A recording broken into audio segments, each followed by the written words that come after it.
प्यारे दोस्तों, अस्सलामु अलैकुम। आज की महफिल में हम पैगम्बर इस्लाम सल्लल्लाहु अलैहि वसल्लम की ज़िंदगी के शुरुआती 2 बरस के ऐसे अनमोल और पाक वाक़यात सुनाएंगे जिनमें आपका अकीका और उनके बाद जनाब हमीला सदिया के सुपुर्द किए जाने का दिल छू लेने वाला किस्सा शामिल है।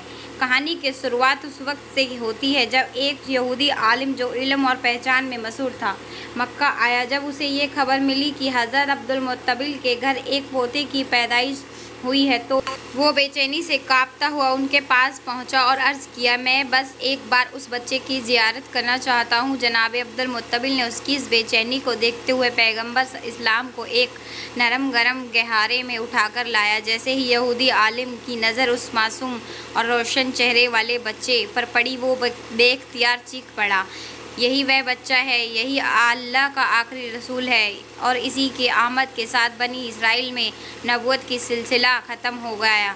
मक्का के लोग जो पहले से ही हज़रत अब्दुल मुत्तलिब से मन ही मन जल रहे थे, ये देखकर और भी हैरान रह गए कि जो कोई भी आता है वह इनकी ही दरवाजे पर आता है, जो राहिब आता है वही इनकी खुशखबरी सुनाता है, और जो भी आता है इनके ही बारे में पूछताछ करके चला जाता है। लोगों के दिलों में जनाब अब्दुल मुत्तलिब और इस बच्चे के लिए हसद की आग भड़कने लगी। मक्का की सरजमी पर सैकड़ों बच्चे पैदा हुए, मगर किसी के बारे में ऐसी बातें कभी न सुनी गई। ये हसद जो पैदाइश के पहले लम्हे से शुरू हुआ, आगे चलकर मजहबी दुश्मनी में बदलने वाला था। यहूदी आलिम फिर पुकार उठा, मैंने इस बच्चे को पहचान लिया, मैं इसी की तलाश में मक्का आया था। जनाब अब्दुल मुत्तलिब जो दीन इब्राहिम पर कायम थे और कई राजों से वाकिफ थे, ये सुनकर फ़ौरन बच्चे को वापस घर ले गए और उसे छुपा दिया। 4 दिन तक पैगम्बर इस्लाम की पोशीदा रखा गया, लेकिन चौथे दिन अरब का एक बेहद पढ़ा लिखा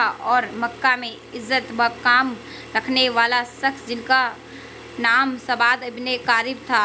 मक्का के लोग जो पहले ही इस खबर से हसद की आग में जल रहे थे, जानते थे कि सबाद इब्ने कारिब का मक्का में एक बेहद इज्जत वाला मकाम है, और अगर उन्होंने इस बच्चे के बारे में कोई बात कह दी या कोई पूछताछ कर दी तो अहले मक्का का हसद और भड़क जाएगा। इसलिए जनाब अब्दुल मुत्तलिब ने सख्त लहजे में कहा कि मैं अपने पोते की इस वक्त किसी मजामे आम में नहीं ले जा सकता। लेकिन सबाद इब्ने कारिब की बेचैनी बढ़ती जा रही थी। उन्होंने गुजारिश की, तो कम से कम मुझे उस बच्चे तक पहुंचा दीजिए। जनाब अब्दुल मुत्तलिब ने कुछ सोचकर कहा, ये मुमकिन है, लेकिन मेरे और तुम्हारे अलावा कोई मौजूद नहीं होगा। इस तरह तुम्हारा मकसद भी पूरा हो जाएगा और हसद का मसला भी नहीं उठेगा।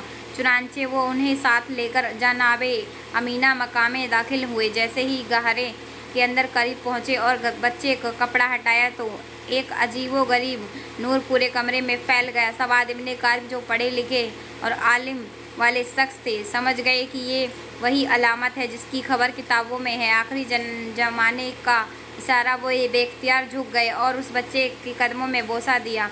फिर जनाब अब्दुल मुत्तलिब ने मुख्तलिफ होकर कहा, आप गवाह रहिएगा, मैं इस बच्चे पर अभी से ईमान ला रहा हूँ।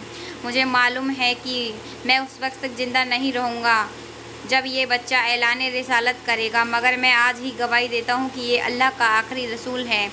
इस तरह बनु हाशिम के घर वालों के अलावा पैगम्बर इस्लाम की पैदाइश के बाद सबसे पहले ईमान लाने वाले शख्स सबाद इब्ने कारिब साबित हुए। ये वाक़या हुज़ूर इकराम सल्लल्लाहु अलैहि वसल्लम की पैदाइश के चौथे दिन का है। फिर 7वें दिन हज़रत अब्दुल मुत्तलिब ने अपने पोते का अकीका किया और पूरे मक्का के लोगों को दावत अकीका में बुलाया। लेकिन उस वक्त से ही कुछ लोग हज़रत अब्दुल्ला मुत्तलिब के दुश्मन बन चुके थे और दिल ही दिल में सोच रहे थे कि अगर ये बच्चा बड़ा हो गया और इसने ऐलान नबूवत कर दिया तो हमारे लिए तो बस तबाही तबाही है।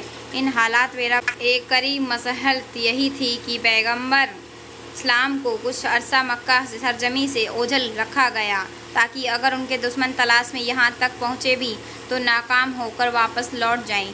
इस दौरान पैगम्बर इस्लाम की नशोनुमाई इतनी तेज़ थी कि देखने वाले हैरान रह जाते।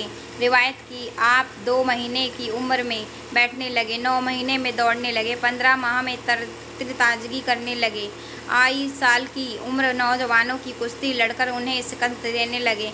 یہ تیزی ایک طرف تو نبوت تھی اور دوسری طرف اللہ کی چھپی ہوئی مصلحت تھی، تاکہ اگر کوئی دشمن یہ سوچ کر ڈھونڈے کہ پچھلے 12 ربیع الاول کو پیدا ہونے والا بچہ ابھی 1 سال کا ہوگا اور بس چلنا سیکھا ہوگا، تو حضور کو دیکھ کر شاید نظر انداز کر دے۔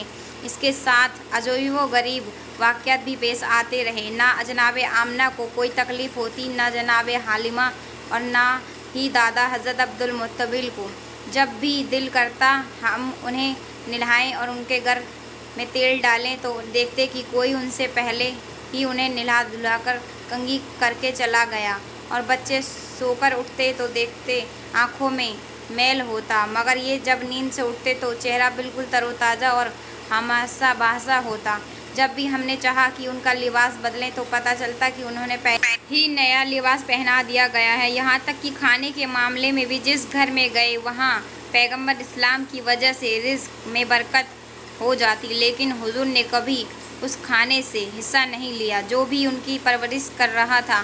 حیران تھا کہ ہمیں تو کوئی کام کرنا ہی نہیں پڑتا، یہاں تک کہ بچپن کے اس دور میں بھی جب عام طور پر بچوں کا لباس قدرتی ضرورت وجہ سے خراب ہو جاتا ہے۔ جناب آمنہ اور جناب حلیمہ کہتی ہیں، ہم نے کبھی ان کے کپڑوں پر اس کی کوئی نشانی نہیں دیکھی۔ غرض یہ ہے سارے کام پروردگار عالم کی مصلحت سے خود بخود پورے ہو رہے تھے، مگر دوسری طرف دشمنوں کا گروہ لگاتار حضور اکرم کی تلاش میں لگا ہوا تھا۔ حضرت عبدالمطلب جو دین ابراہیم پر قائم تھے اور اپنے والد جناب ہاشم سے کچھ ایسے راز نبوت حاصل کر چکے تھے، ان میں سے ایک یہ بھی تھا کہ اس بچے کے دشمن بہت زیادہ ہوں گے، اس لیے انہیں ہر حال میں اس بچے کی حفاظت کرنی تھی۔ یہی وجہ تھی کہ حضرت